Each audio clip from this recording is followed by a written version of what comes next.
Bonjour.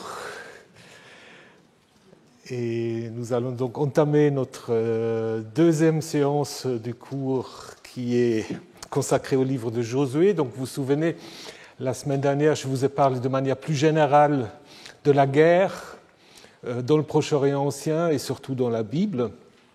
Et je voulais vous montrer qu'il n'y a pas seulement des discours de guerre, il y a quelques discours de paix, mais qui n'ont pas toujours la vie très longue. Donc, je vous ai rappelé que si vous prenez les traditions des patriarches et des matriarches, il n'y a pas vraiment de guerre. Il y a un chapitre qui sort un peu du lot, c'est le chapitre 14 du livre de la Genèse, où Abraham fait une sorte presque de guerre mondiale contre tous les rois de la Mésopotamie, imaginaires et imaginables. Mais autrement, quand il s'agit du pays, le pays n'est jamais acquis de manière militaire ou guerrière, c'est simplement donné par Dieu. Et puis il est dit, Abraham reçoit le pays, et les Philistins, non pas de Philistins, les Cananéens étaient dans le pays. Les Philistins y sont aussi, et avec eux on cohabite également, on peut même séjourner chez eux. Donc ça se présente de manière très différente, et je vous ai rappelé que si vous lisez les histoires d'Abraham, d'Isaac notamment, vous vous rendez compte que finalement toutes les populations qui se trouvent dans le Levant Sud sont en relation de parenté. Donc Ismaël est un des fils d'Abraham, les Moabites, les Ammonites sont liés à Abraham via Lot, qui est soit son frère, soit son neveu. Et donc c'est une grande famille, à l'exception des Philistins, je vous en parlerai tout à l'heure encore des Philistins, mais tout le monde cohabite, comme on cohabite dans une famille. Parfois c'est pas toujours facile, mais on s'arrange quand même toujours. Alors c'est très différent ce qu'on a évidemment dans d'autres livres, et j'y reviendrai. Alors, après les catastrophes dont je vous ai parlé la semaine dernière, la disparition du royaume du Nord en 722, la destruction de Jérusalem en 586, toujours avant notre ère évidemment, et donc l'exil babylonien, se développe dans certains textes un discours sur la fin de la guerre. Donc ça c'est un texte très connu qui est transmis deux fois, c'est-à-dire c'est le même texte. Apparemment, ça circulait de manière indépendante. On l'a intégré à la fois dans le livre de Michée, mais aussi dans le livre d'Ésaïe. Et donc l'idée, c'est qu'il arrivera dans l'avenir que la montagne de la maison de Yahvé, donc Sion, Jérusalem, sera établie au sommet des montagnes et elle dominera les collines. Donc il y a une sorte de supériorité de Jérusalem. Alors qu'est-ce qui va se passer? Les nations, des peuples vont affluer, des nations nombreuses se mettront en marche et diront « Venez, montons à la montagne de Yahvé, à la maison du Dieu de Jacob. Ils nous montreront ses chemins et nous marcherons sur ses routes. Oui, c'est de Sion qui viendra l'instruction, de Jérusalem la parole de Yahvé. » Et alors, au centre de tout cet oracle, c'est Yahvé qui sera juge entre les peuples nombreux, l'arbitre des nations puissantes, même au loin.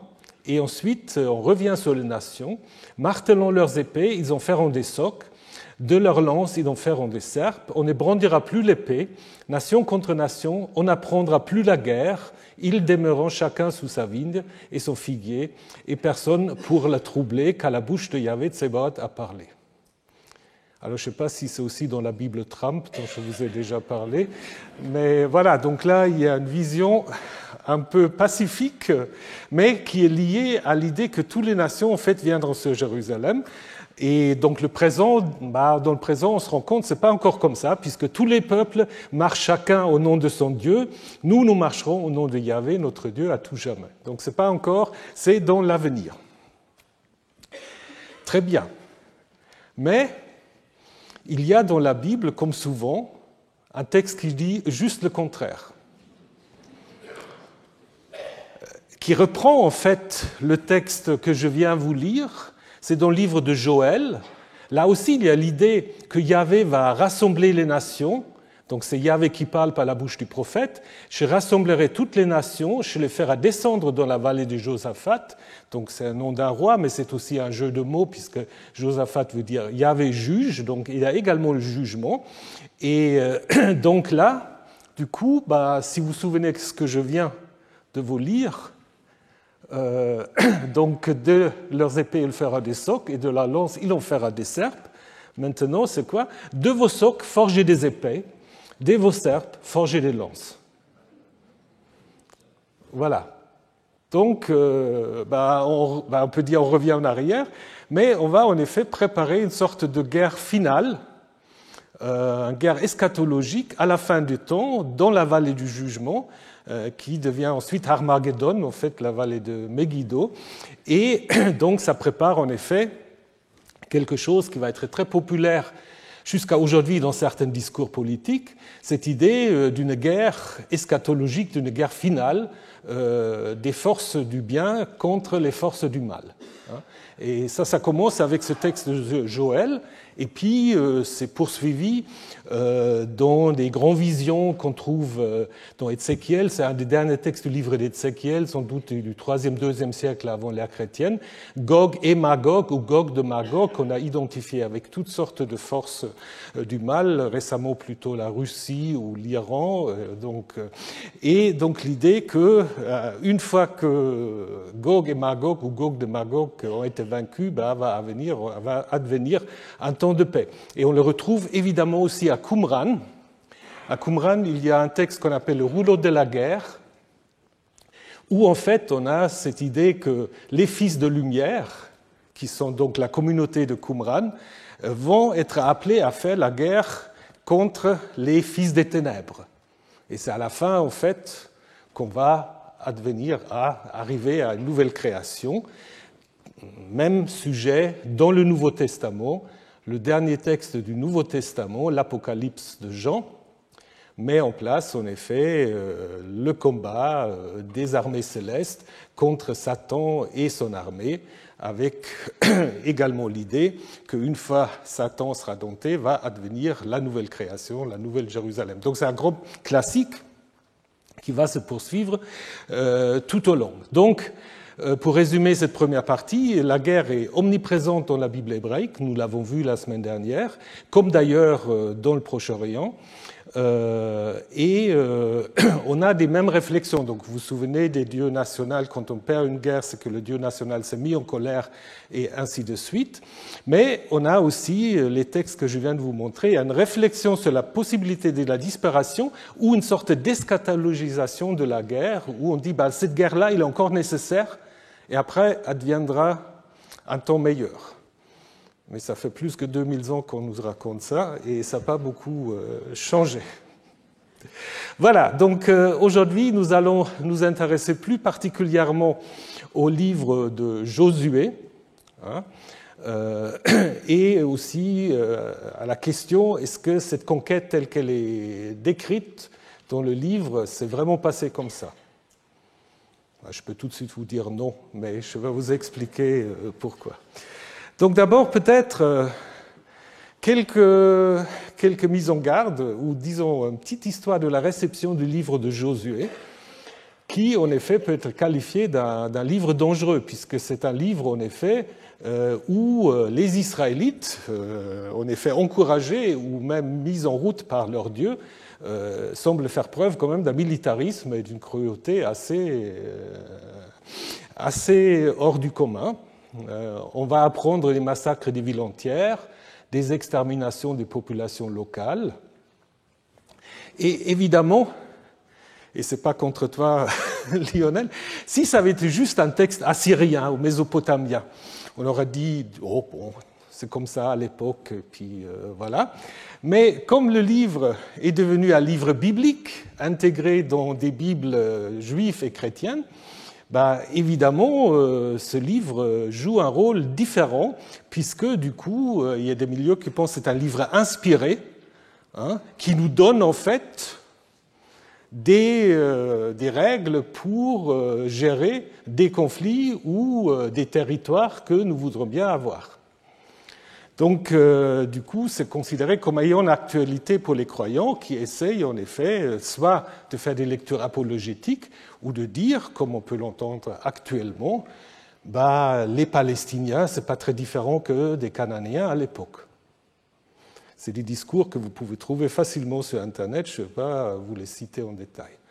Donc, c'est un livre qui peut être dangereux. Et l'abbé Pierre avait, en 1993, dit que c'est le premier génocide de l'histoire. Donc ça, c'est rapporté par un article dans Libération. Lui avait évidemment un discours dans lequel il contestait même la légitimité de l'État d'Israël. Donc je ne vais pas aller dans le détail, mais il avait sorti cette idée. Mais qu'est-ce que vous nous embêtez avec votre livre de Josué? C'est un livre de génocide qu'il faut faire disparaître de la Bible. Alors, cette vision un peu antisémite a des racines chrétiennes profondes. Ça commence en effet déjà chez Marcion. Je ne sais pas si vous vous souvenez qui est Marcion, un homme d'affaires assez aisé, qui voulait en fait opposer le Dieu de l'Ancien Testament au Dieu du Nouveau Testament. Et même dans le Nouveau Testament, il a fait disparaître des textes qui ne lui plaisaient pas, donc il ne gardait pas grand-chose. Mais il avait donc écrit des antithèses où il opposait justement des figures de l'Ancien à des figures du Nouveau Testament. Et dans ces antithèses, on peut lire « Josué a conquis la terre avec violence et cruauté. Mais le Christ interdit toute violence et prêche la miséricorde et la paix. » C'est facile, puis après, il cite les béatitudes, voilà, heureux les doux parce qu'ils vont recevoir la terre en héritage. Ce n'est pas aussi simple que ça, mais voilà, c'est un peu comme Marcion a argumenté. Le père d'Église Origène a une position un peu plus ambiguë, parce que d'un côté, il va dire, je vous le lis tout de suite, les Juifs se montrent cruels, assoiffés de sang humain. Ils pensent que c'est une marque de sainteté d'avoir frappé les habitants de Haï de manière à ne laisser aucun fuyard. Donc d'abord, il fait une lecture très négative. Après, il dit, mais ce n'est pas comme ça qu'il faut lire le livre. Après, il va faire une sorte de lecture un peu allégorique, puisqu'il continue. Or, en fait, des mystères sont cachés dans ce texte. Voilà ce qu'il veut nous dire. Nous ne devons laisser vivre absolument aucun des démons dans les chaos et la demeure. Leur effort, c'est de faire pécher les hommes. Il faut lire les combats de Josué comme les combats menés contre le péché. Donc les populations qu'il faut éliminer, en fait, c'est nos propres penchants négatifs qu'il faut éliminer. C'est sympathique, mais ça explique peut-être pas tout à fait le livre de Josué. Alors, on a utilisé le livre de Josué à plusieurs moments dans l'histoire. D'abord, au moment des croisades, lorsque le pape Urbain appelle aux croisades, il se réfère directement à Josué pour légitimer la conquête de Jérusalem. Et selon ce livre de Brouwer, Histoire du royaume latin de Jérusalem, on apprend qu'en 1099, lors de la prise de Jérusalem, une procession, pieds nus, conduite par le clergé, fit le tour des murs de Jérusalem. Il n'est pas douteux que les croisés se regardèrent comme les enfants d'Israël autour des murs de Jéricho. Peut-être espéraient-ils qu'un miracle se produirait et que les murailles s'écroulaient. Ce qui, évidemment, ne s'est pas passé, mais Jérusalem a été quand même conquis. Mais voyez de nouveau une allusion au livre de Josué. Et il y a tout un dossier qui est très long et très, très bien documenté, c'est la colonisation de l'Amérique du Nord, où en effet les colons se sont identifiés au nouveau peuple élu, au nouvel Israël, ça reste jusqu'à aujourd'hui dans certains esprits. Ils avaient fui le pouvoir d'un roi tyrannique, ils avaient traversé la mer. Ils étaient arrivés dans une terre presque vierge, mais il y a quand même eu des autochtones dans cette terre, et donc ces populations autochtones furent assimilées aux Cananéens idolâtres.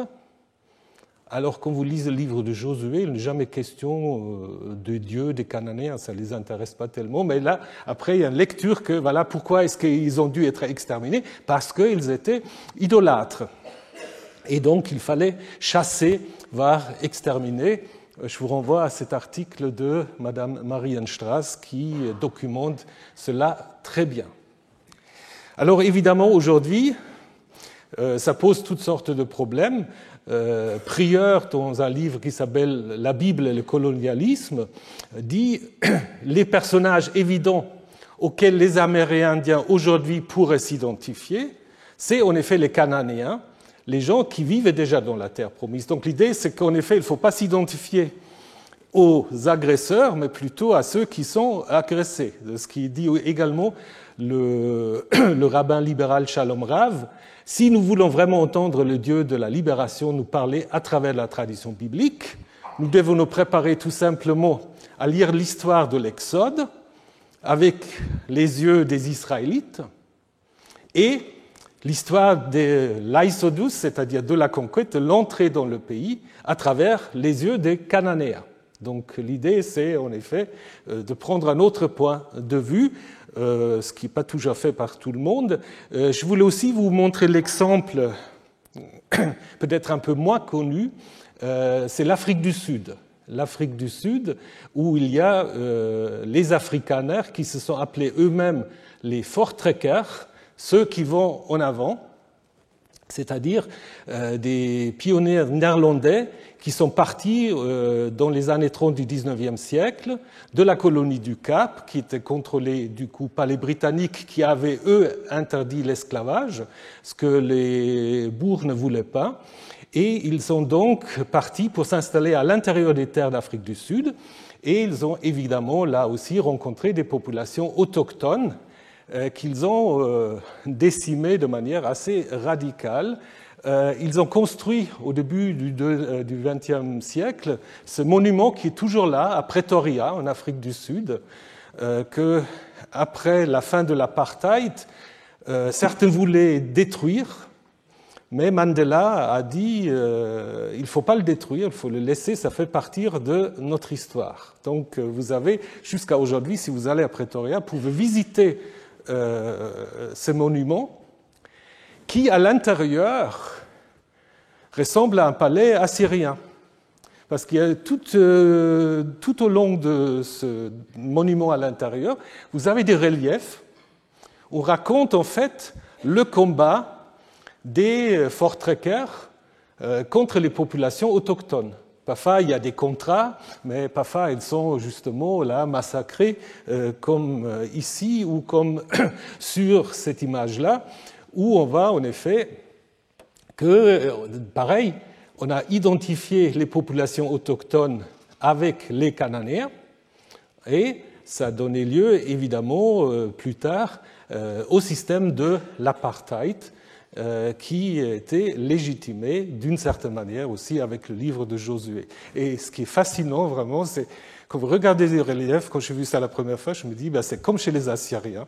Donc on raconte une histoire, mais sans doute aussi pour les populations autochtones qu'on amenait aussi dans ce monument, qui ne pouvaient pas forcément lire.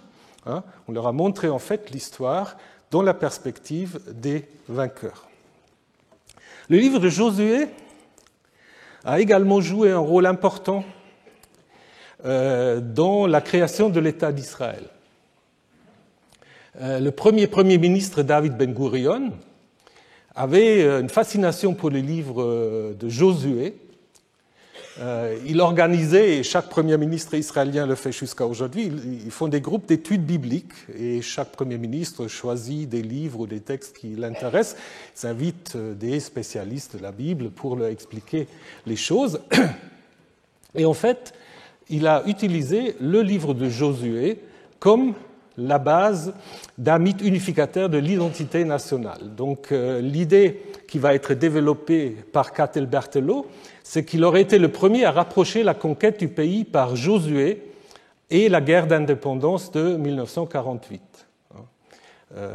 Il avait un grand archéologue qui était également chef d'état-major adjoint lors de la guerre de 1948, représentant de l'archéologie biblique, qui fouillait justement un certain nombre de lieux, notamment Hatzor, pour, d'une certaine manière, confirmer la conquête sous Josué. Il a même écrit un livre sur l'art de faire la guerre à l'époque biblique, à la lumière de l'archéologie, en se basant évidemment aussi sur des histoires qui sont racontées dans le livre de Josué. Et je donne un dernier exemple comment on peut récupérer le livre de Josué. Je ne sais pas si vous connaissez le Jericho Marches.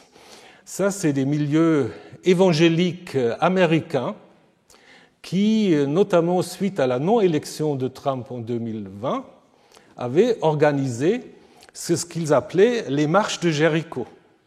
Donc, c'est-à-dire, dans chaque État, ils ont tourné autour du Capitole de leur État plusieurs fois pour le faire s'effondrer avec l'idée que voilà, ça ramènera Trump au pouvoir, ce qui a marché malheureusement d'une certaine manière, pas directement, mais enfin bon, voyez comment on peut récupérer le livre de Josué jusqu'à aujourd'hui, et puis il y a bien d'autres exemples qu'on n'a pas le temps maintenant de discuter tous en détail.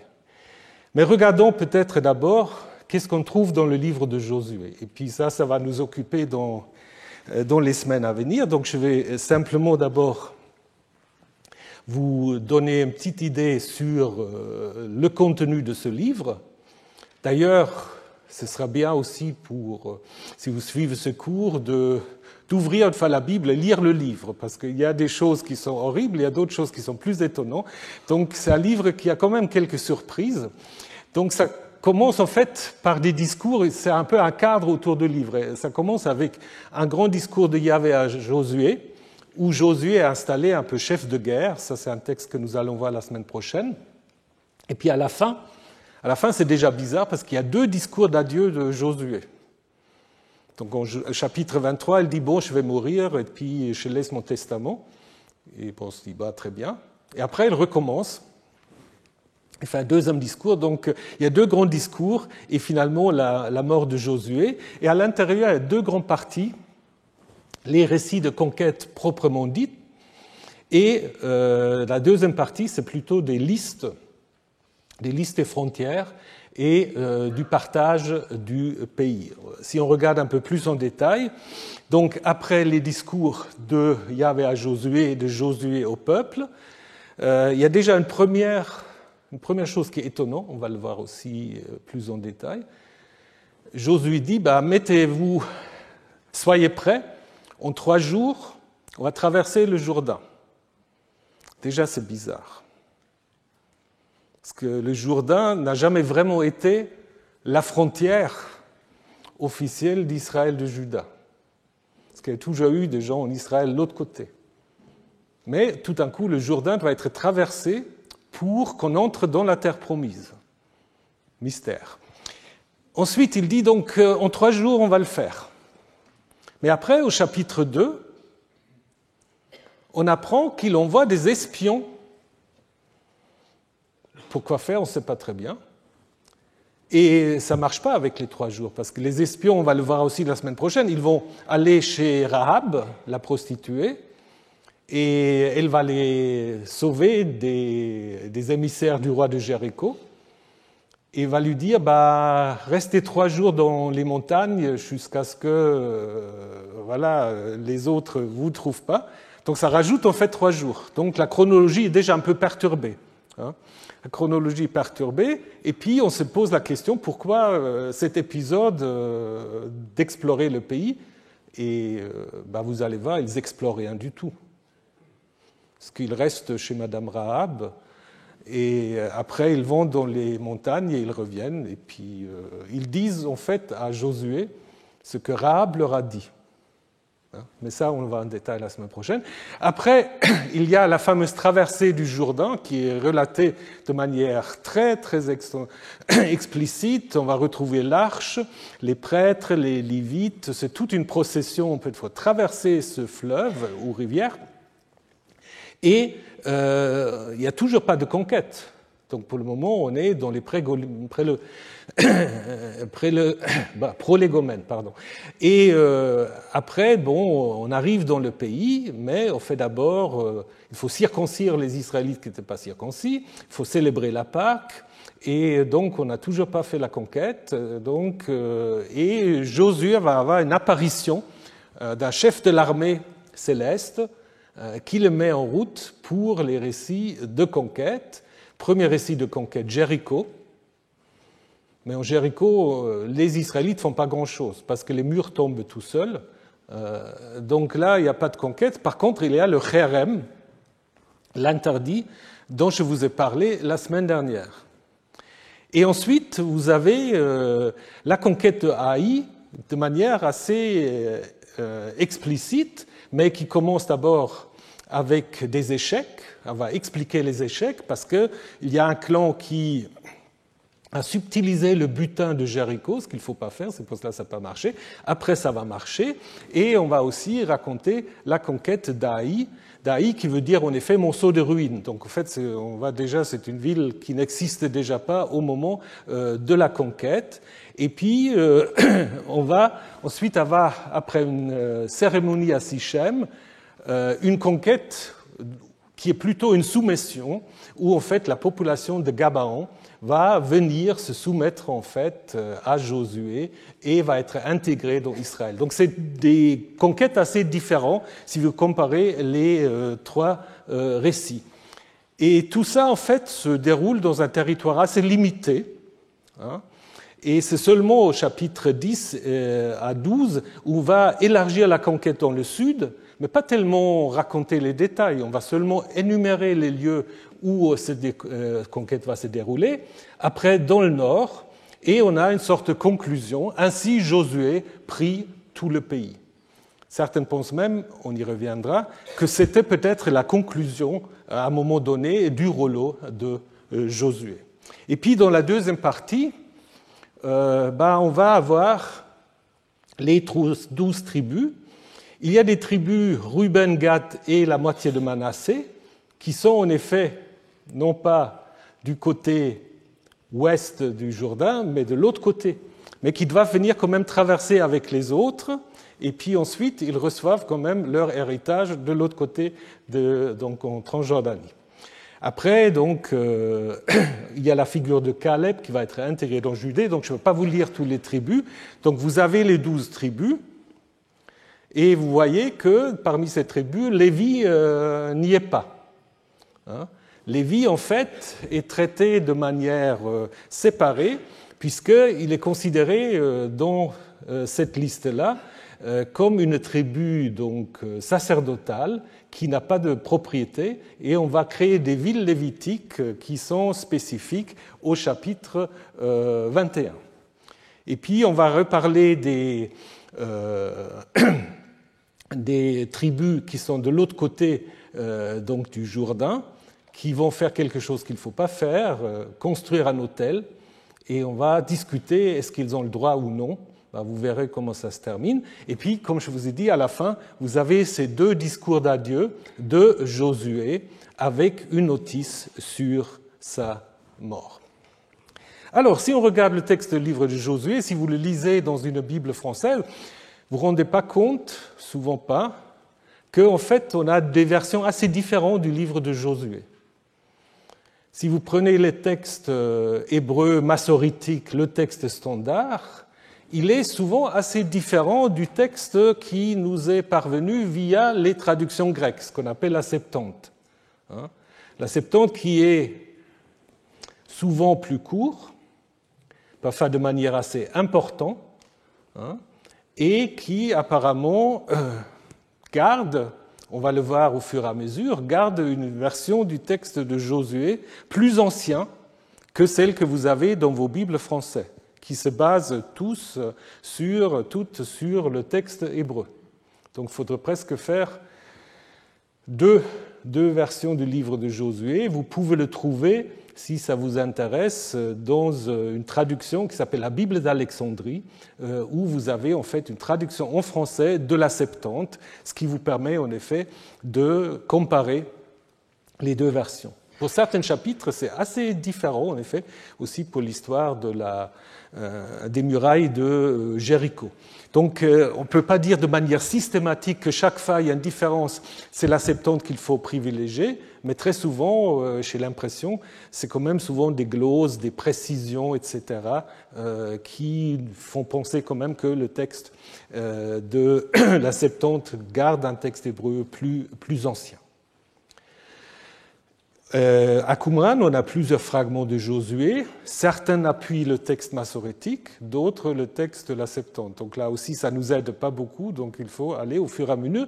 Mais on voit aussi la popularité de ce livre de Josué, puisque nous avons des fragments de 5 ensembles qu'on appelle souvent des apocryphes de Josué. C'est-à-dire, on re-raconte l'histoire de Josué, ce n'est pas le texte biblique. C'est une sorte de midrash déjà autour de Josué, avec des prières, des exhortations qui sont souvent repris du Deutéronome, mais pas exclusivement, et qui, comme je vous dis, montrent l'importance de Josué à ce moment-là. Peut-être déjà parce que c'était lu, peut-être déjà dans cette idée un peu eschatologique d'une guerre à venir. Chez les Samaritains, vous savez, les Samaritains on gardait que la Torah, que le Pentateuque, mais la figure de Josué était assez importante. Il y a aussi une histoire samaritaine de Josué, dont on discute beaucoup de la date, puisque le manuscrit est très récent, mais il est possible quand même que les traditions sont plus anciennes. Alors, qu'en est-il de la conquête? Traditionnellement, on a compris que Josué, dans le Talmud vous trouvez ça, Josué est l'auteur de son livre. Donc ça veut dire qu'il a écrit ce qu'il a fait. Bon, il parle de lui à la 3e personne, mais ça c'est pas grave.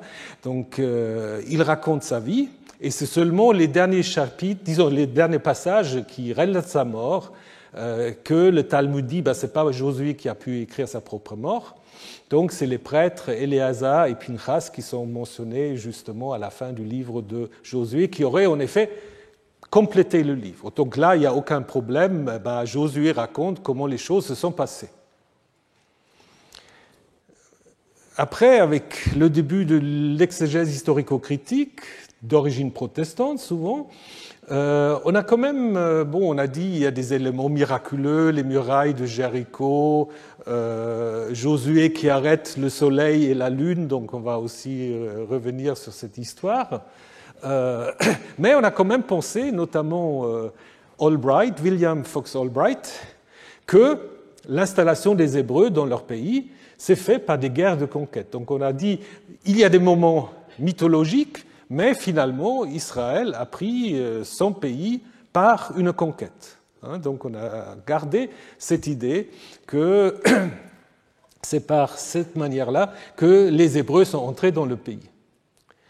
Il y a eu une variante un peu révolutionnaire de ça par Norman Gottwald, The Tribes of Yahweh, Sociology of the Religion of Liberated Israel, donc une sociologie de l'Israël libéré. Donc elle dit oui, ils ont fait des guerres, mais c'était des guerres de libération. Donc voilà, c'est un peu dans l'esprit de post-68. Donc oui, des guerres, mais des guerres nécessaires contre des oppresseurs. Je vous ai parlé déjà de Yigal Yadin, qui avait en effet fouillé à Hatzor, où il y a en effet des couches de destruction, c'est vrai, et qu'il a dit, ça prouve en effet que la ville a été détruite par les Hébreux.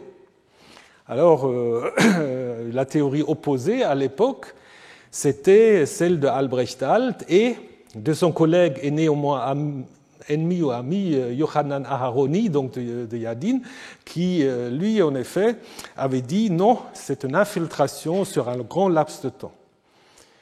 Donc, ce qui est intéressant, mais ça, je le dis quand même, Yadin a fondé un peu l'archéologie à l'université de Jérusalem et Aharoni a fondé l'archéologie à l'université de Tel Aviv.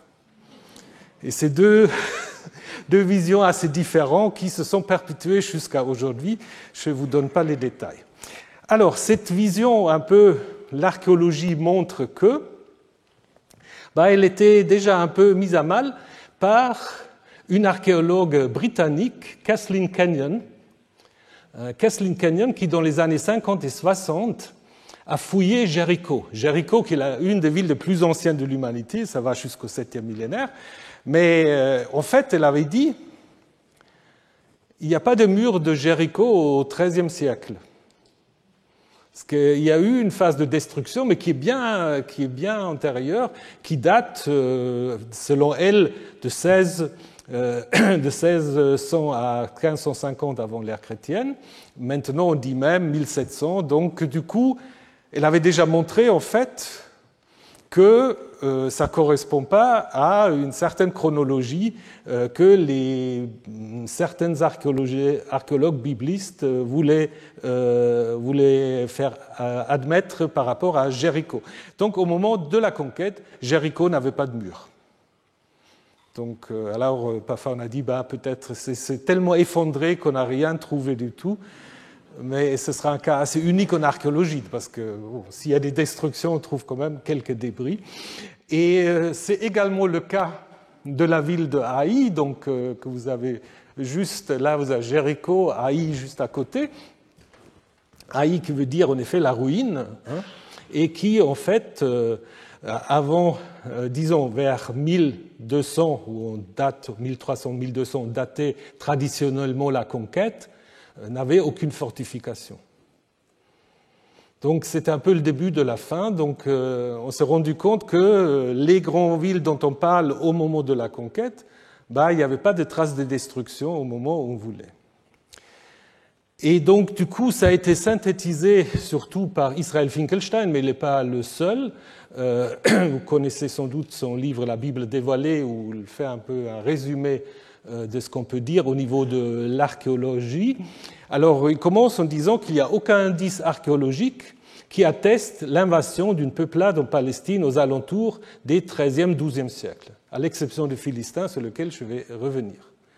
Donc il dit aussi une continuation de la culture matérielle, de la manière de faire la poterie, des ustensiles de tous les jours. Quand il y a une nouvelle population qui arrive, elle amène sa manière de faire. Et là, il n'y a pas de rupture, donc c'est plutôt une continuité. Et donc, il rappelle que le début de l'histoire d'Israël au XIIIe siècle, en fait, correspond aussi à une transition importante, qui est certainement aussi liée un peu à un changement, transition de l'âge de bronze vers l'âge de fer, bronze récent vers le fer ancien. Donc, ce qu'il faut rappeler à ce moment-là aussi, c'est que vers le milieu du deuxième millénaire, le Levant est sous domination égyptienne. Vous vous souvenez peut-être, on a évoqué cela à plusieurs reprises. Et Pharaon, en fait, les Égyptiens sont présents par des garnisons, mais c'est surtout des cités-États, des cités-États, des petites unités avec des roitelets qui dépendent en fait du Pharaon. Et ça, c'est peut-être lié à toute l'histoire de l'Exode. Et en dehors de ces cités-États, dont on a toute une correspondance avec le Pharaon, donc ils écrivent en akkadien. Donc ce qui est intéressant, l'akkadien en fait est utilisé pour la correspondance avec le Pharaon, ou les pharaons, où ils se plaignent souvent des dénommés apirous, des groupes qui vivent en marge un peu des systèmes politiques et qu'on a souvent identifiés aux Hébreux.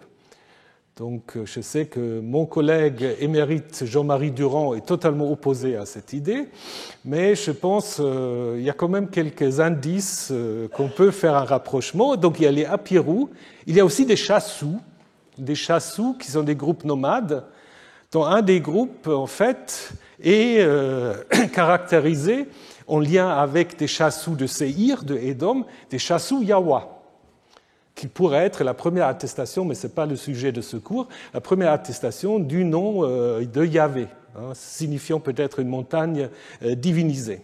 Alors, comme je vous disais, à la fin du XIIIe siècle, nous avons un certain nombre de bouleversements sociaux, politiques, peut-être aussi climatiques, durant lesquels les cités-États s'effondrent, l'Égypte se retire aussi du Levant, et ça correspond aussi à l'arrivée, ce qu'on appelle les peuples de la mer, qui venant de l'Égée et de l'Anatolie, ce qu'on appelle les Philistins, donc qui s'installent notamment à Gaza, Ashdod, Ashkelon, Ekron, et qui contrôlent en fait la côte. Donc, ce n'est pas un événement précis, ça c'est aussi quelque chose qui dure des décennies, si ce n'est pas un centenaire, Et souvent, on pense aussi que le déplacement de ces populations qu'on va ensuite regrouper sous le nom de Philistins, mais dont certaines viennent peut-être de l'Anatolie, d'autres des îles méditerranéennes, est sans doute aussi marqué par un climat méditerranéen défavorable, des années de sécheresse, des phénomènes de désertification. Donc aujourd'hui, l'archéologie est aussi intéressée par ces changements climatiques qui peuvent aussi parfois expliquer un certain nombre de changements. Donc, bien que les Philistins ont une culture matérielle différente des autres habitants du pays, ils vont très vite s'assimiler, vont reprendre la langue, etc. Mais la Bible garde beaucoup de souvenirs de ces Philistins, donc, qui est plutôt un nom générique pour des populations indo-européennes qui vont, en effet, dans un processus assez long, s'installer sur la côte du Levant, mais aussi en Anatolie. Donc, selon Ido Koch de l'Université de Tel Aviv, il pense en effet que l'arrivée des Philistins serait en lien avec la désintégration des empires hittites en Anatolie, dans la Turquie actuelle, et égyptiens, et peut-être aussi un accroissement d'activités de pirates et de mercenaires dans le monde égéen. Donc il y a plusieurs raisons, et ça c'est un des grands bouleversements qu'il faut en effet avoir en tête.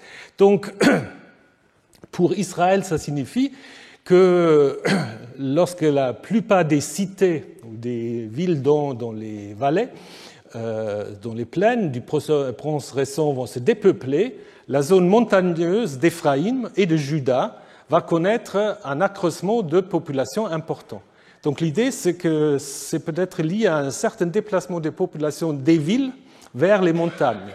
Et dans la stèle de Merneptah que je vous ai montré au dernier cours, Israël est en effet localisé probablement dans la montagne d'Éphraïm, en fait, et évidemment présenté comme un groupe déjà assez important, puisque le pharaon le mentionne et se vante avoir mis fin à ce groupe de noms d'Israël. Donc, ce que nous avons dans la Bible, cette opposition Israël-Canaan, n'est pas une opposition ethnique. Il n'y a pas une ethnie cananéenne et il n'y a pas d'ethnie israélienne.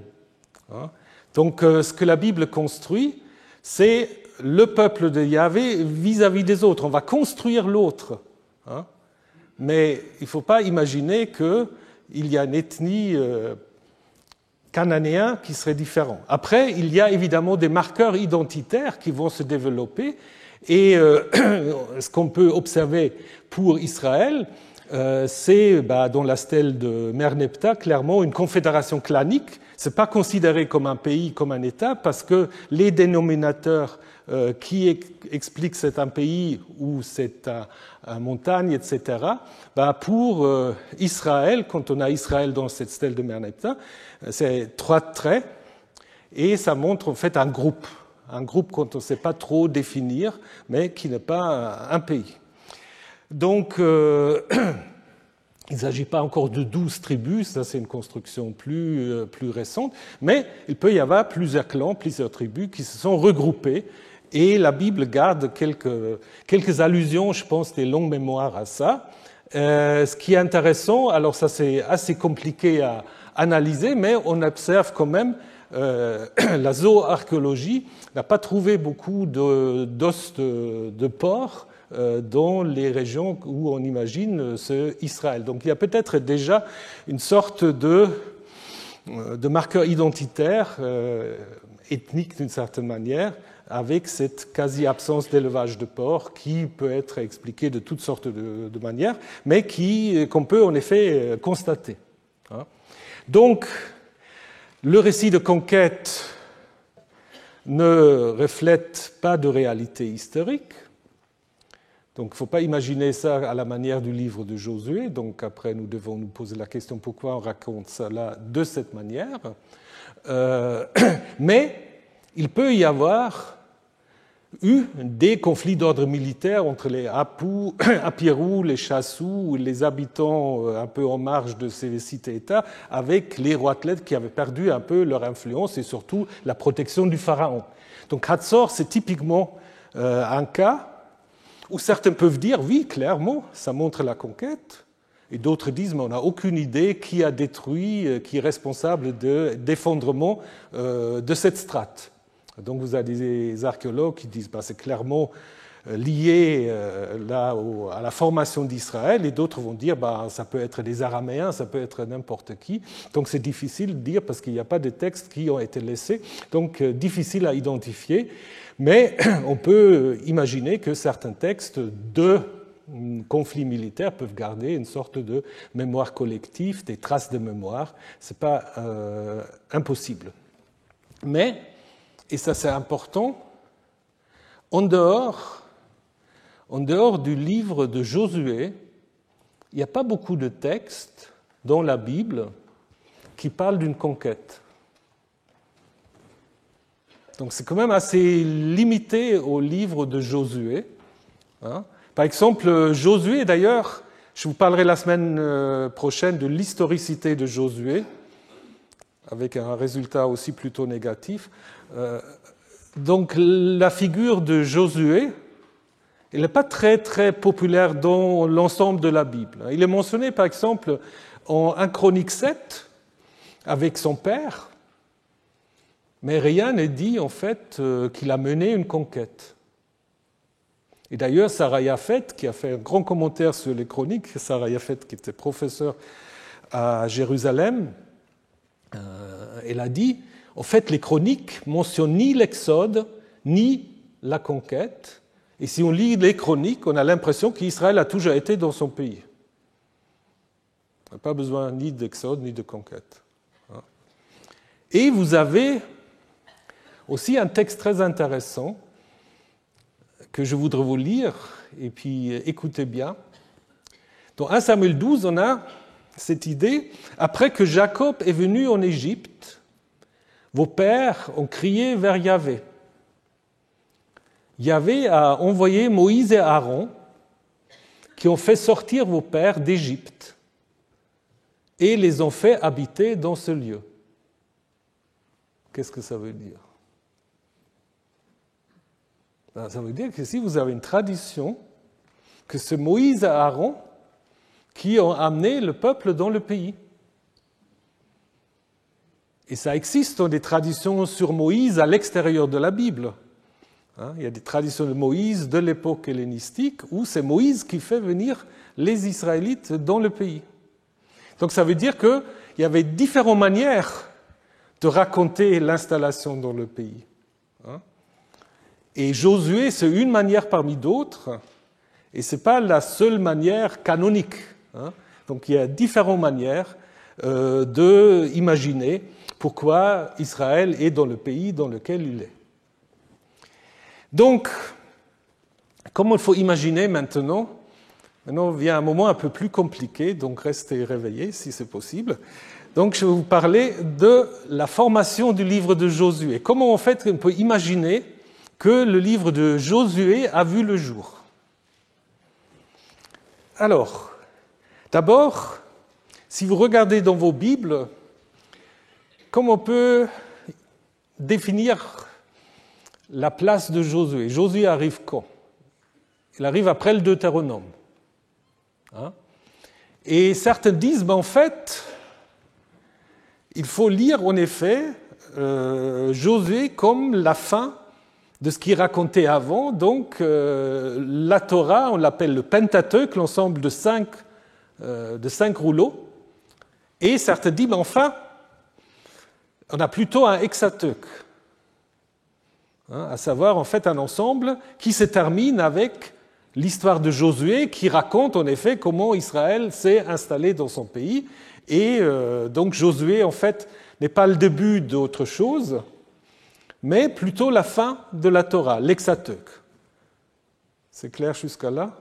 Bon, alors du coup, évidemment, on a essayé aussi de chercher les sources anciennes, le yaviste, l'éloïste, P, ça c'était toujours un peu compliqué, mais bon, ça n'empêche pas. Alors, d'autres possibilités, si ce n'est pas l'Hexateuque, c'est quoi ? Alors, pour les fidèles des fidèles, ça vous rappelle peut-être quelque chose, Josué comme début d'une histoire qu'on va qualifier histoire deutéronomiste. Parce qu'on va observer en effet que Josué ouvre aussi une histoire qui va en fait, à travers des livres de juges, de Samuel et de rois, jusqu'à la perte du pays. Donc on a une sorte d'encadrement, on a la prise de possession du pays, et à la fin du livre des rois, on a la perte du pays. Et ça, c'est déjà dit, en effet, dans un des testaments de Josué, chapitre 23, il va dire, en effet, si vous ne faites pas ce qu'il faut, donc Yahvé va faire de sorte que vous disparaissez de cette bonne terre que vous a donnée Yahvé votre Dieu. Si vous transgressez l'alliance de Yahvé votre Dieu, alliance qu'il vous a ordonnée, et si vous allez servir d'autres dieux, etc., la colère de Yahvé, souvenez-vous de ce thème de la colère du Dieu, la colère de Yahvé va s'enflammer contre vous, et vous allez disparaître rapidement du pays qu'il vous a donné. Donc là, ça prédit déjà ce qui va être raconté à la fin du livre des rois. Donc du coup, on peut lire en effet Josué comme l'ouverture d'une histoire qui va aller jusqu'à la fin des rois. Et donc, à cause de cela, Martin Haupt avait inventé en 1943, en pleine guerre mondiale, donc il était soldat mais il était en arrêt maladie, donc il a écrit vite un livre sur l'histoire deutéronomiste. Et donc, son idée, c'est en effet de dire qu'il y avait un écrivain qui, après la destruction de Jérusalem, après l'exil, a en fait retravaillé les textes plus anciens en leur donnant une cohérence, en commençant avec le Deutéronome, puisque le Deutéronome prépare déjà le livre de Josué en annonçant la traversée du Jourdain, en installant Josué comme étant le successeur de Moïse. Donc en fait, le deutéronomiste aurait regroupé tous ces livres du Deutéronome jusqu'à 2 rois, d'où histoire deutéronomiste, pour montrer en effet que l'exil n'est pas venu à cause de la faiblesse de Yahvé, mais parce que c'est Yahvé lui-même qui l'a provoqué pour sanctionner son peuple. Après, il a dit quand même aussi que le deutéronomiste n'invente pas beaucoup de choses, il reprend des traditions anciennes. Alors pour Josué, il disait en effet que Josué, surtout 2 à 9, les récits de conquête peuvent être assez anciens. Il a remarqué une chose très importante, à savoir que les villes qui sont conquises en 2 à 9, ou disons en 5 ou 6 à 9, se situent toutes dans le territoire de la tribu de Benjamin. Ça, c'est une bonne observation qui reste valable. Après, les conclusions qu'il en tire, c'est peut-être pas tout à fait aussi valable, mais donc l'idée, c'est que à l'origine, ça aurait été des traditions benjaminites sur l'installation de cette tribu dans son pays. Alors, se pose un problème parce que Josué, il n'est pas benjaminite. Il vient d'Éphraïm, donc du nord. Donc du coup, Note a dit, mais Josué a été inséré après coup. Donc il avait vu quelque chose de juste autour de Benjamin. Il avait du mal, en fait, à expliquer pourquoi est-ce que Josué entre dans ce truc. Alors cette histoire deutéronomiste, pour Note, c'était un seul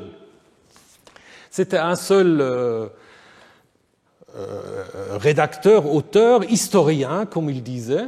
On a un peu modifié les choses, surtout l'école américaine a à juste titre vu qu'il y a des textes qui présupposent pas tellement l'exil, qui s'expliquent plutôt au moment où il y a une royauté en Juda, et donc on l'a souvent daté en fait à l'époque du roi Josias. Du côté de l'exégèse germanique, on aime bien les différents strates, et on a en effet insisté sur le fait que si on lit, et puis vous allez avoir des exemples, si on lit attentivement ces textes, c'est difficile d'avoir un seul rédacteur. Donc il y a plusieurs deutéronomistes. Et donc on aura l'idée en fait d'une longue histoire qui commence au 7e siècle avant l'ère chrétienne et qui se poursuit au moins jusqu'à l'époque perse. Mais, comme beaucoup de théories, depuis 2-3 décennies, l'existence d'une histoire deutéronomiste est contestée.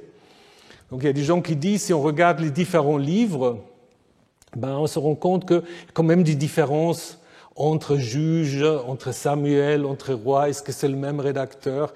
Il y a des expressions deutéronomistes, mais c'est quand même plus compliqué. Et donc on dit qu'il faut revenir en fait à Josué comme fin de l'Hexateuque. Bon, on fait quoi?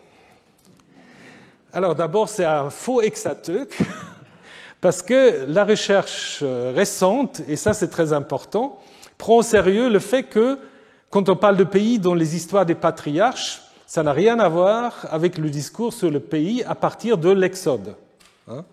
Parce que, comme je vous ai dit, chez les patriarches, ça se passe plutôt de manière pacifique. Et la première fois, on va en effet parler d'autres peuples qu'il faut chasser, c'est au moment de la vocation de Moïse. Donc là, il avait dit, je vais te mener vers un bon et vaste pays, là où coule le lait et le miel, vers le lieu du Cananéen, du Hittite, de l'Amorite, du Périzite, du Hivite et du Jébusite. Donc tous les peuples qu'on va retrouver aussi dans les listes du livre de Josué. Et un peu plus loin, Exode 23, « J'enverrai ma terreur devant toi, je frapperai de panique tous les peuples parmi lesquels tu iras, et je ferai fuir devant toi tous les ennemis. » Donc là, en effet, l'idée, c'est que la conquête, ça va être vraiment une conquête, les peuples vont être expulsés ou vont être massacrés. Donc là, c'est la préparation, en effet, des récits de conquête dans le livre de Josué. Mais du coup, c'est un faux Hexateuque. Si on prend Hexateuque à la lettre, ce n'est pas un ensemble de 6. Ça commence avec l'Exode et ça passe assez vite au Josué. Donc l'idée, c'est qu'il y a un fil narratif qui va de l'Exode jusqu'à Josué. Et ça, c'est l'idée en fait qu'on va trouver dans le modèle d'Axel Knauf, qui pense en effet qu'au niveau littéraire, l'histoire de Josué commence au 7e siècle, où en fait, au 7e siècle, on va raconter la conquête de Benjamin, surtout, parce que Josias a voulu et a pu d'une certaine manière récupérer ce territoire qui était sous contrôle du Nord.